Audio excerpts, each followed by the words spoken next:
Unë e kuptoj që në të bësh politikë është një ranë. Tani si mund të dalësh dhe je ligjvënës, se është deputet, e kryetar partie. Dhe me njëherë deklarosh që Edi Rama kujdes se po shet po bën ligjin për t'ia ushitur Shqipërinë të huajve.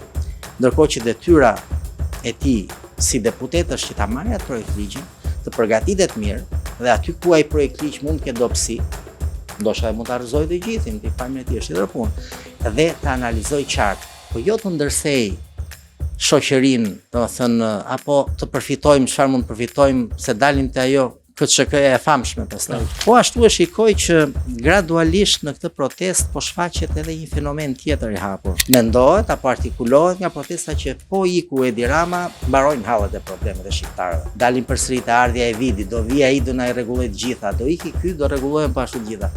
Nuk funksionon kështu. Një ligj të ri mund ta bësh për 6 muaj dhe ta bësh mirë. Një institucion mund ta ngresh për 6 vjet dhe ta ngresh të mirë sipas parimeve demokratike. Por një shoqëri do të paktën 60 vjet që të kuptojë se ku ka hyrë dhe si duhet veprojë. Dhe përsëri 60 vjet nuk janë shumë. Maringlian Kasmi, mirë se vjen apostrof. Mirë se u gjeta. Do flasim pak për protestat që janë duke ndodhur, po bëhet gati një muaj. Unë kam ndjekur serinë e shkrimeve tuaja, keni shprehur shqetësime jo në lidhje me vetë protestën, por me disa aspekte të saj. Dhe dua ta nis me pyetjen e parë, cilat janë mosaktësisht shqetësimet tuaja, lidhen me kauzën e protestës, lidhen me formën, me mënyrën se ajo po shfaqet, me transformimin që ka mësuar gjatë këtij muaji? Ndoshta duhet ta filloj nga fundi përgjigjen, por pikës parë dua të theksoj që në thelb protestën unë shikoj si një element shumë të rëndësishëm që e shëndosh demokracinë, jo vetëm demokracinë e brish shqiptare, por po ashtu në të gjithë vendet demokratike. Pra nuk është në opinionin tim problem se protestohet, madje është krejt normale të protestohet.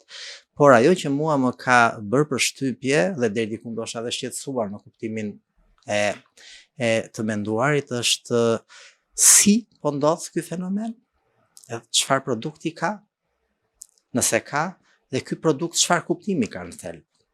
Pra filloi si një lëvizje ambientaliste, krejt e drejtë, që të shprehen rezerva ndaj një projekti, të kërkohet llogari nga qeveria, pra të bëhet transparent, të kërkohet të ulen së bashku me qeverinë dhe qeveria të japi llogari se ka për detyrë, ndërkohë që shikojmë këto fenomene apo këto kërkesa nuk u artikuluan.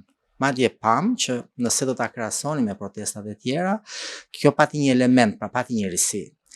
Mobilizimi i të themi patriotizmit, pra i ndjenjës patriotike, duke shprehur qartë që kjo është një thirrje që bëhet për të shpëtuar Shqipërinë, pasi kryeministri Rama po e shet Shqipërinë kështu me radhë, pra në thelb akuza të cilat qëndrojnë tepër vetëm në një lloj të themi sulmi politik, por jo të bazuar. Dhe ky është një problem më vete, por që nuk është kjo ndoshta çështja e diskutimit sot. Pra pam që mobilizimi patriotik, unë fakte quaj më tepër ndjenja patriotike e masës dhe sidomos e rinisë u përdor nga ata që ndoshta, po e them me shumë kujdes, kërkojnë të manipulojnë situatën duke luajtur me nacionalizmin. Pra do thosha pseudo nacionalizmi apo patriotizmi, pseudo patriotizmi. Mund ta shikosh këtë elemente të arrish në prodhim për një arsye, sepse në momentin që shikon që kam pati mobilizimin masë, sot nuk jemi në atë gjendje mbas një muaji, por nuk pati artikulim të qartë politik. Pra pati kërkesa politike kundër sistemit, kundër gjithçkaje, pra do të prishim, jemi kundër gjithë sistemit 35 vjeçar, çdo rregull demokratik, institucion të ndërtuar do ta zerojmë dhe do ndërtojmë Shqipërinë e re. Me fjalën revolucion, e cila në thelb ka po ashtu problemin e saj. Kështu që ajo që ju pyetet me të drejtë është sia më ka vënë në dyshim dhe produkti. Dhe mos harrojmë edhe kohën kur ndodh kjo protestë. Pra Shqipëria është në një moment shumë delikat. Pra tashmë është shprehur qartë që brenda një 5 vjeçari mund të ndodhë antarësimi. Atëherë nëse vihet me artikulime të tilla, por nuk po them të mos protestohet, por të kuptohemi, por nëse një protestë synon të delegjitimojë të gjithë rendin ekzistues me probleme sa të duash, absolutisht po. Çështje tjetër mund diskutojmë me ditë orë të tëra. Por jo delegjitimim sistemi, jo përmbysje sistemi, përveç faktit që pyetja që ngele hapur mbas revolucioneve është gjithmonë si, edhe çfarë, kush, dhe garancit mbi të gjitha. Pra, çfarë të jep garanci që këto që po vinë është, pra, këto zhvillime janë më ndryshe se ato të parat. Kështu që është një situatë e cila me sa duket do ta qartësoj koha dhe koha po ashtu po i qartëson disa gjëra. Qartësimi vjen në radhë të parë në aspektin e pjesëmarrjes, pra me patriotizmin mund të luash, padyshim që po. Ndonë se nuk është etike dhe nuk është e moralshme që për arsye politike të luash me ndjenjën patriotike të njerëzve. E para. E dyta, koha po tregon që kjo situatë është e përkohshme nëse nuk ka artikulim të qartë politik një lëvizje. Çka ndodhi? Dhe vazhdon të ndodh, ndonë se përsëri kemi artikulimin e disa kërkesave, të cilat në pamje duken politike, por në thelb mund t'i diskutosh edhe të vësh dyshim shumë prej tyre. Së treti, elementi i pjesëmarrës në protest ishte i shumë lloj. Pra aq kohë sa një protest nuk ka një organizim dhe artikulim të qartë, sigurisht i bëhet çati për shumë interesa. Dhe unë jam i fundit që mund të flas për teori konspiracioni se s'm lejon profesioni historianit, por ne dëgjojmë dhe shikojmë, sikurse edhe marrim, si të thuash, opinione nga ata që e kanë për detyrë të japin ato, që brenda kësaj çatie shikojmë që ndoshta nga pra filluan ambientalistët, të cilët nuk janë më ekzistent, nuk thirret më për Zvërnecin, pavarësisht se parakalohet me flamingot, por që Zvërneci nuk artikulohet më. Sikurse shikojmë se si tentohet ndoshta edhe të transportohet ky revolucion dhe jashtë kufive të Shqipërisë, çka i demonstron pjesëmarrja e kosovarëve, pjesëmarrja shqiptare të Maqedonisë, apo edhe atë që është quajtur diasporë, pavarësisht se diaspora është një koncept klasik shumë i zgjeruar. Pra, dhe kjo lëvizje e tillë sigurisht që të bën mendosh çfarë fshihet në të kaq. Mund të shkojmë mendja, siç thash, përmenda pak teoritë konspirative deri në destabilizim, mund të shkojmë mendja deri në rryma të ndryshme fetare apo shtetesh. Kryeministri flet për ndikimin e Iranit. Unë e besoj këtë gjë në kuptimin sepse jam i prirë të besoj që kryeministri flet në përgjegjësi, pra nëse nxjerr një fjalë nuk e ka për konsum politik, por që ai sigurisht bën politik, por këto janë të rënda dhe nuk mund të thuhen në publik nëse nuk janë të vërtetuara. Pra, çati me shumë dimensione, që përmbrodhi shumë dimensione, shumë rryma brenda saj, çka është e njohur nga historia që përfundojnë në dy drejtime, ose shkojnë drejt shuarjes, sepse njerëzit nuk e shikojnë më veten brenda saj, ose radikalizimi nga ana tjetër, i cili mund të jetë skenari më i keq për shqiptarët dhe Shqipërinë.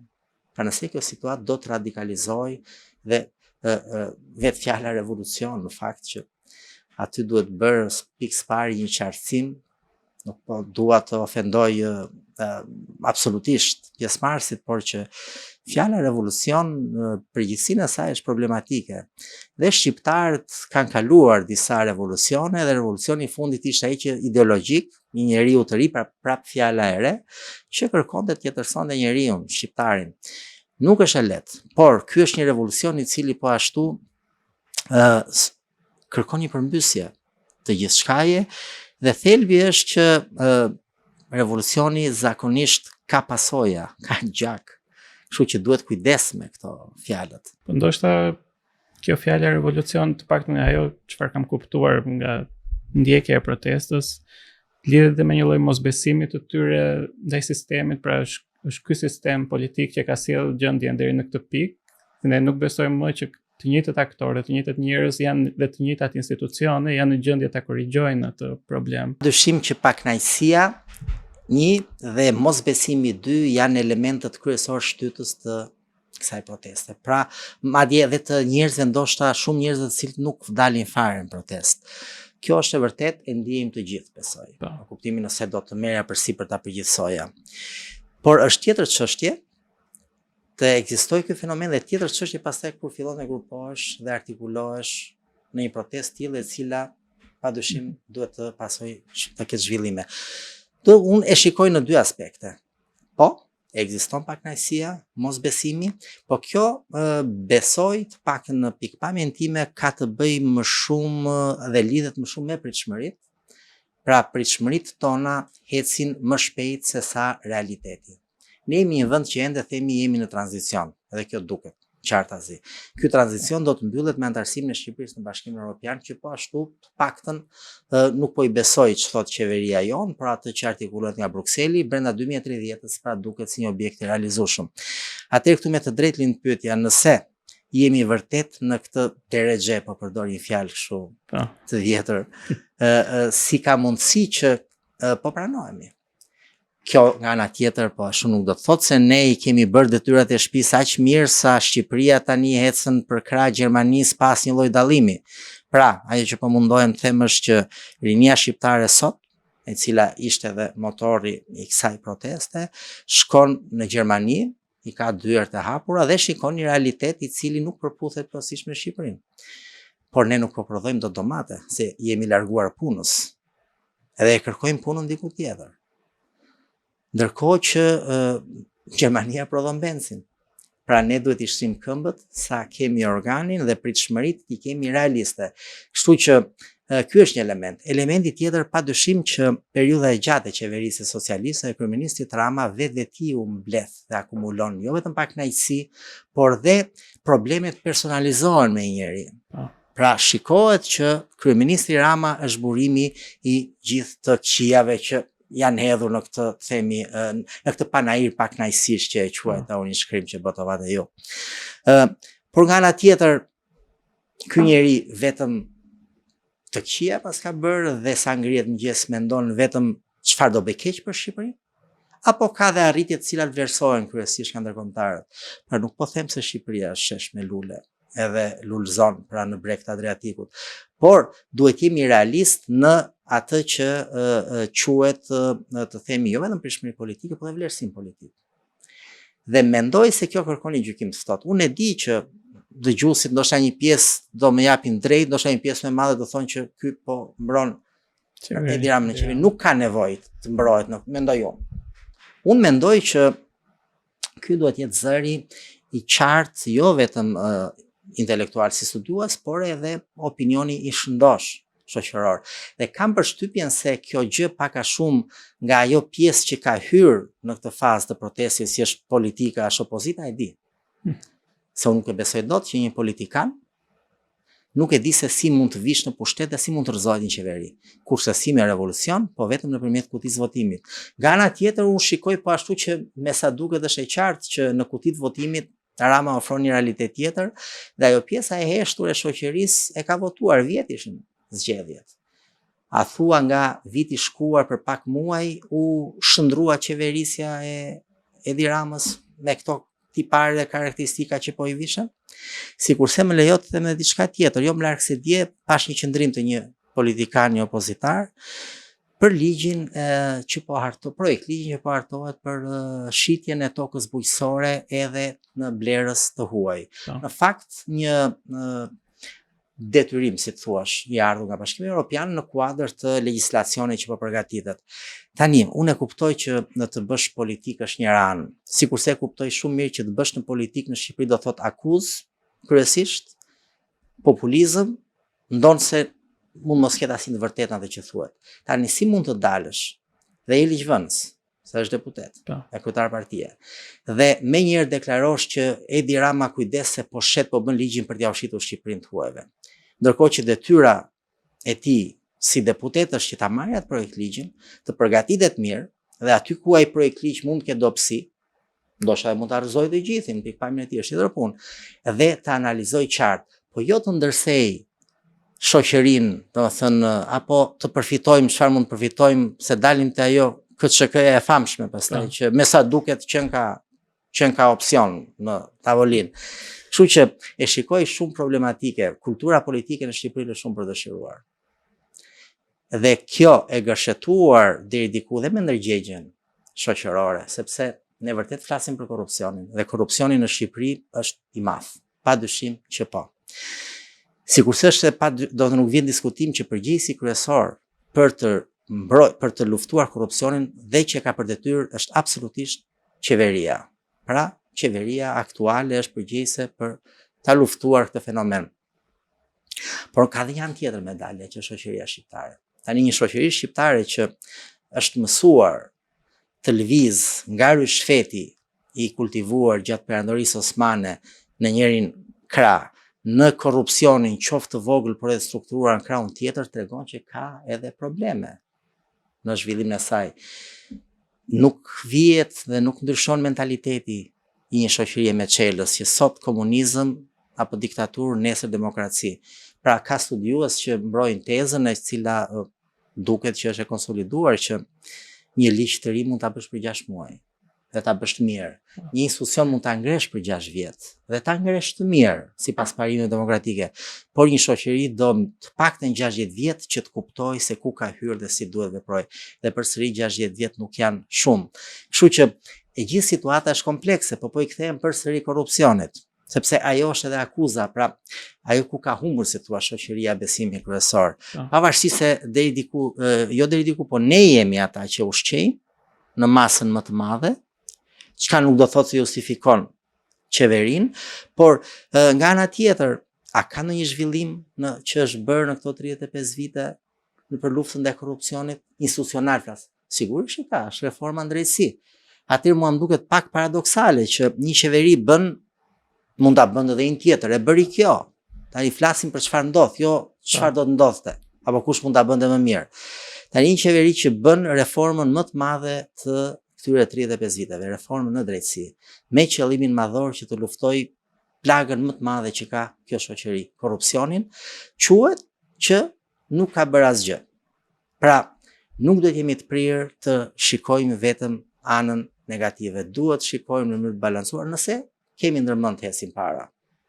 Po unë shikoj edhe një aspekt tjetër përveç se asaj pse pikërisht tani që në një situatë kur jemi shumë pranë hyrjes në Bashkimin Evropian, ndodhin gjëra të tilla, jo pse protestohet.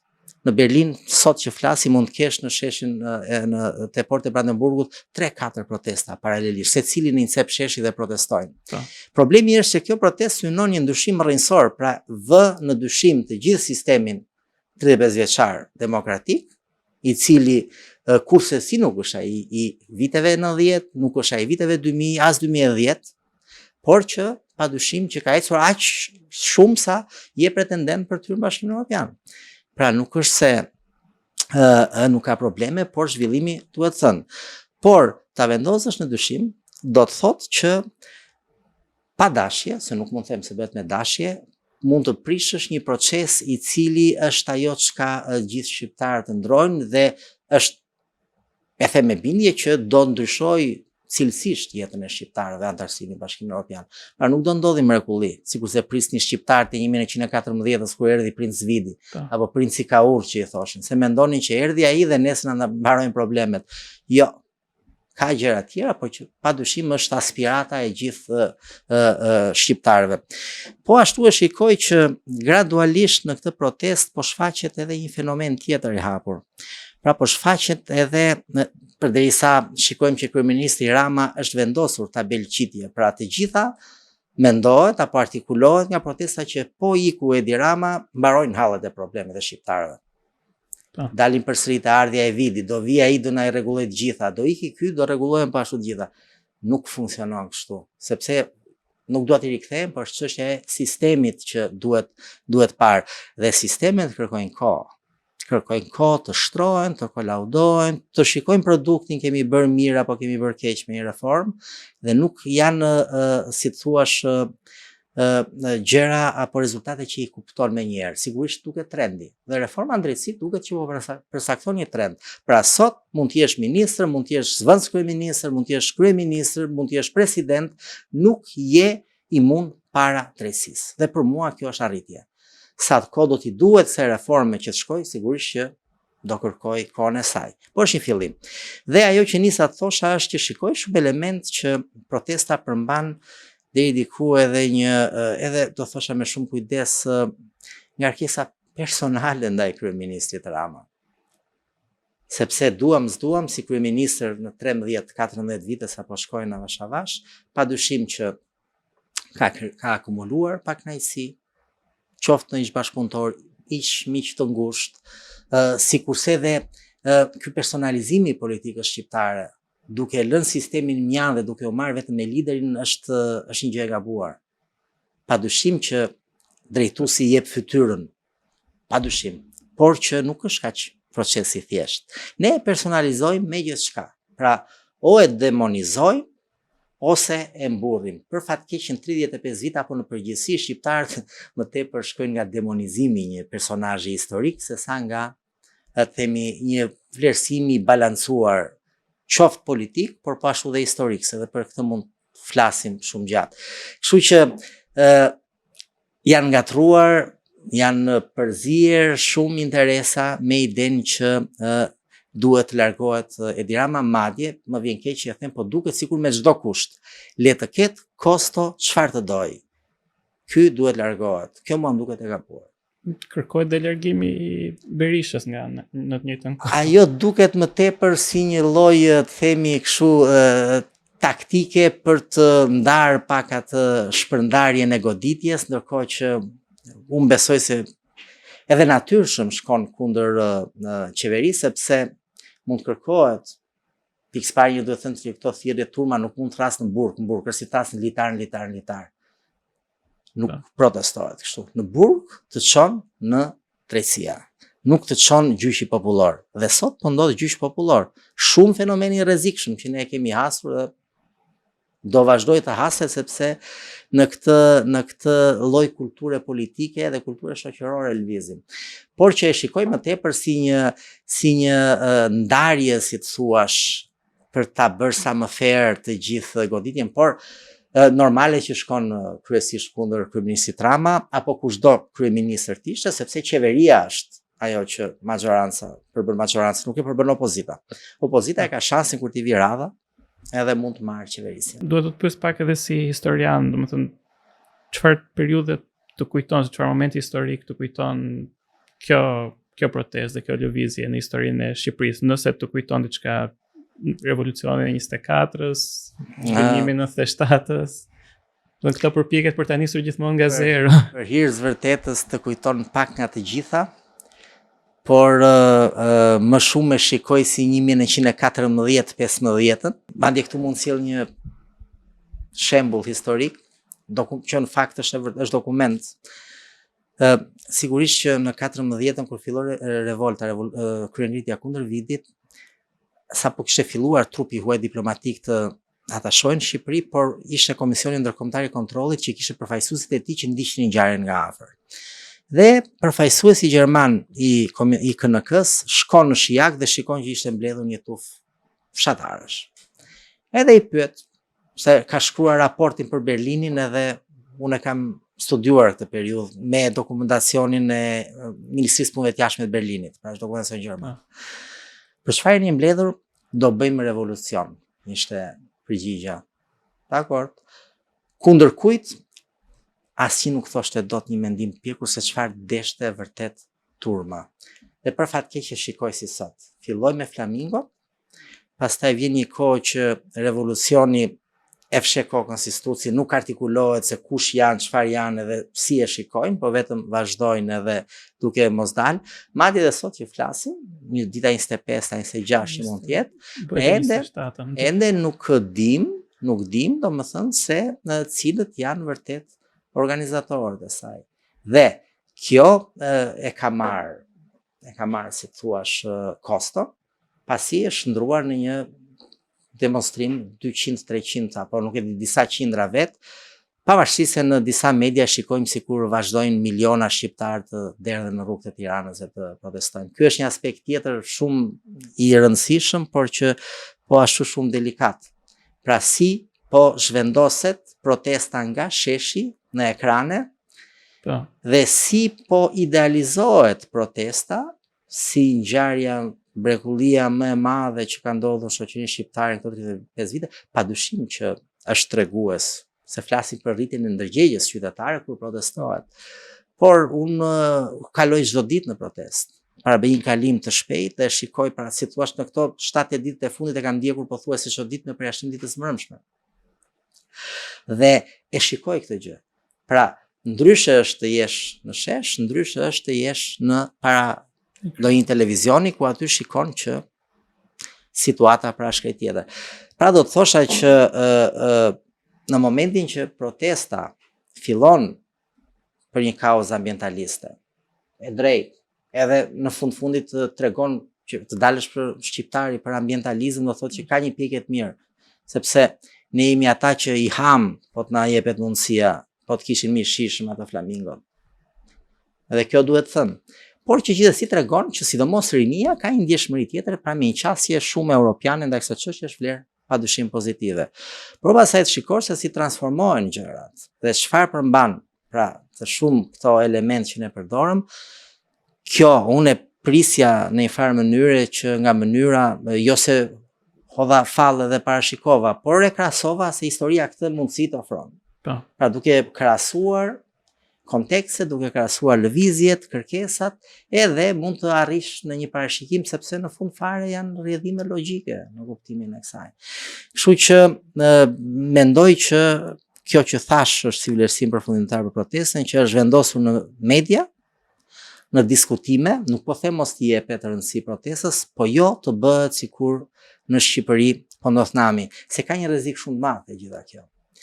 Rreziku i humbjes së besimit të Europës në institucionet shqiptare. Pra, nëse transmetohet e tillë, pa dashje ndoshta, dhe është absurde ta mendosh, por që duke shpresuar të bësh diçka më të mirë, në fakt prish atë gjën më të mirë që ne synojmë antarësimin. Sepse po u thye besimi që institucionet shqiptare e kanë në kontroll, jo në kuptimin negativ të fjalës, por që funksionojnë në mënyrë demokratike, pra që ky shtet vazhdon dhe funksionon ashtu si duhet, mund të shkaktojë ngrirje të procesit. Atëherë, cili ishte impakti i kësaj proteste? Ndërkohë që e vetmja rrugë për të ndryshuar qeverinë në një rend demokratik është kutia e votimit. Është e rregulluar, nuk jemi në Athinën e lashtë. Hajde ta hedhim me çop se kush do na drejtoj. Këto janë qesharake, më vjen keq që e them. Rruga është zgjedhjet demokratike nëpërmjet, siç thash, kutisë votimit. Dhe nëse kjo protestë, nëse do më pyesje më tej, do të kishte vërtet një interes për të ndryshuar gjithçka, mjafton të kërkonte vetëm një gjë: reformimin e kodit zgjedhor. Pra për të dhënë hapësirë dhe frymarrje lëvizjeve të reja që të hyjnë në parlament. Kaq. Pastaj është populli ai që voton. Dhe dëgjojmë sovrani ka folur populli. Cili popull?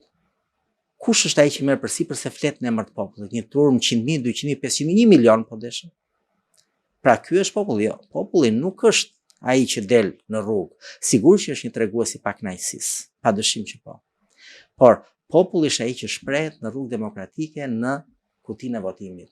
Dhe hajde rregullojmë, ngrejmë standardet e votimit, marrim masa që të jemi të sigurt që vullneti i popullit lexohet dhe në mandate, në përfshirje politike, dhe atëherë kemi bërë punën, po jo me fillime të reja. Jo me fillime të reja, se unë jam 50 vjeç dhe ky do ishte fillimi i tretë i ri për mua. Kështu që nuk jam zakonisht fillime që nuk është se përfundojnë. Ja fillime pafund. Ju e përmendët pak të aspektin populist të protestës dhe, më thënë, disa tipare të paktën nga ana estetike që lidhen me nacionalizmin, domethënë dominon flamuri kombëtar, dominojnë simbolet e UÇK-s, të paktën vizualisht. Më janë dukur në fillim si një mënyrë për të thirrur sa më shumë njerëz, domethënë për të rritur shifrat e protestës, sepse janë simbole që shkojnë përtej bindjeve politike, përtej besimeve fetare. Dhe dua të pyes, a sheh, domethënë realisht në një vulnerabilitet që këto simbole mund të çojnë që protesta të tërhiqet dhe në drejtime të rrezikshme, pra duke ditur që ka pakënaqësi lindja e një figure populiste që ofron një zgjidhje të shpejtë dhe të thjeshtë. Unë e shikoj në dy plane kryesore të paktën këtë analizë apo këtë çka do them. Padyshim që në aspektin emocional, çdo shqiptar, qoftë ai diasporës, qoftë ai trojeve etnike, Kosovë, Maqedonia e Veriut apo të themi Malizi, ka të drejtë që jo vetëm drejt, po të nevojshme që të mbaj lidhjet me trungun nam që është Shqipëria e vitit 1913, pra Shqipëria politike që ne njohim dhe sot. Po kjo mban dhe ka vlerë kur luan kombëtarja shqiptare dhe sporti dihet që është një element që e mbështet shumë patriotizmi, nuk po përdor fjalën nacionalizmi, dhe padyshim që tregon një identitet edhe ushqen, si thua, identiteti kombëtar ndeshjen. Por problemi është se këtu jemi në politikë. Dhe ai që vendos për ndryshime politike, se po synohen ndryshime politike. Po. Pra rrënjësore, jo thjesht ndryshim të një qeveri apo një personi. Këtë vendos votuesi shqiptar, ai që shkon në kutitë votimit një herë në 4 vjet. Dhe ardhja, përzierja, tërheqja e protestuesve dhe nga trojet e tjera shqiptare e ngarkon dhe është shumë e dëmshme, mendoj unë, për këtë proces. Si do të ishte nëse Shqipëria, sa herë që ka probleme Kosova me Albin Kurtin, nisi kamionët me shqiptarët protestojnë mes Prishtinës. Unë mendoj se do ishte po kaq e gabuar, sa sikur se po ndodh edhe nga ana tjetër. Sepse është një vullnet politik të cilin duhet ta zgjedhin vetë ata që e kanë të drejtë.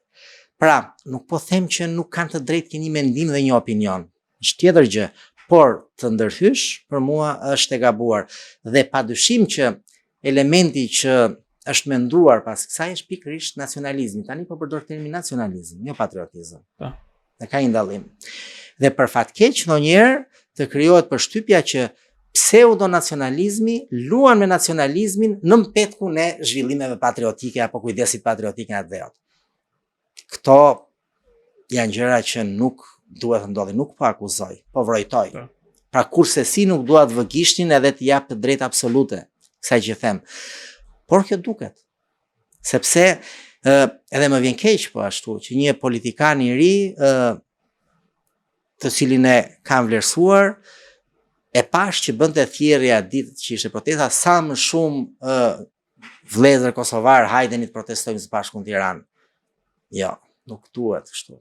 Pra duhet të ndajmë nëse bëjmë politikë, atëherë bëjmë politikë ashtu si duhet. Po kurse si duke luajtur me nacionalizmin. Pra jo, po e theksoj jo patriotizmin.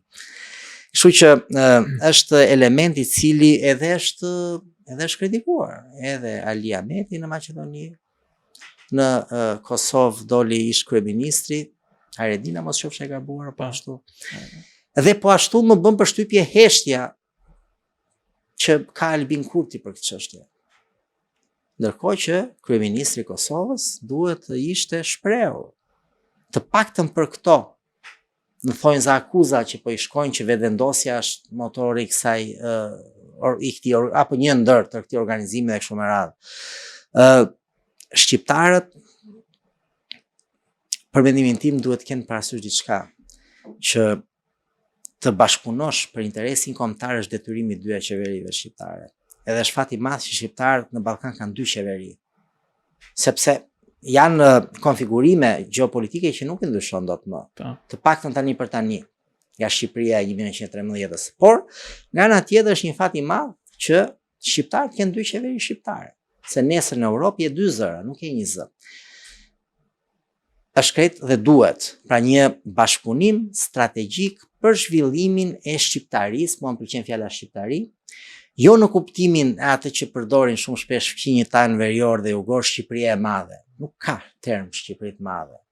Ka Shqipëri etnike, ka Shqipëri natyrale, por jo Shqipëri e madhe. Shqipëria e madhe është një term nacionalist, madje që lëviz në mes nacionalizmit dhe shovinizmit, që serbët janë munduar ta cimentojnë në gjuhën apo në historiografi me idenë që shiko, shqiptarët kanë probleme se duan të bëhen të mëdhenj, pra janë agresiv, çka nuk është e vërtetë. Pra, nëse do kishte një dallim i popullit shqiptar ballkanësh që asnjëherë nuk kanë vënë rrezik në një popull fqinj. Pra, kjo gjë bie, por ama propaganda vazhdon. Kështu që duhet të punojnë për një strategji të përbashkët, sepse edhe Bashkimi Evropian është një aleancë, edhe NATO është një aleancë politike ushtarake kështu me radhë, por që historia na tregon përsëri që aleancat janë të përkohshme, interesat kombëtar janë të përhershme. Dhe pyetja e madhe për shqiptarët nuk është se a do hynë dhe si do hynë Bashkimin Evropian. Pyetja e madhe për shqiptarët është mbas shumë vitesh, si do dalin nga Bashkimi Evropian.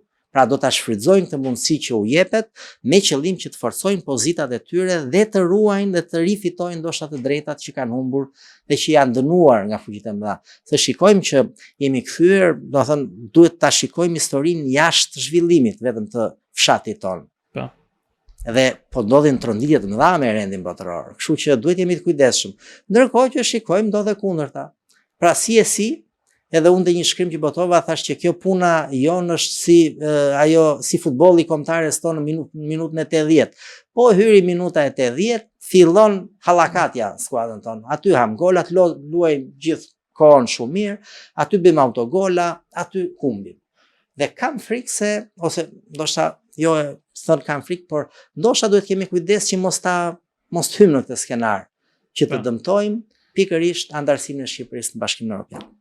Në qoftë, në situatë hipotetike, në qoftë se për një moment do ishit një lloj këshilluesi i protestës, a ka tre kërkesa që në këndvështrimin tuaj do e bënin protestën më serioze dhe më efikase, pra për të dalë nga kjo situatë pak kaotike ku gjendet tani? Kanalizimi i qartë i kërkesave, kërkesa që nuk duhet shkojnë antisistem, pra duhet hiqet fjala Shqipëri e re dhe revolucion, por nëse aty ka orientim të qartë politik, atëherë duhet të hynë në negociata me majorancën, me parlamentin dhe të mundohen të ndryshojnë pra ato pengesa ligjore që ata i shikojnë si të dëmshme për zhvillimin e shoqërisë apo të politikës shqiptare.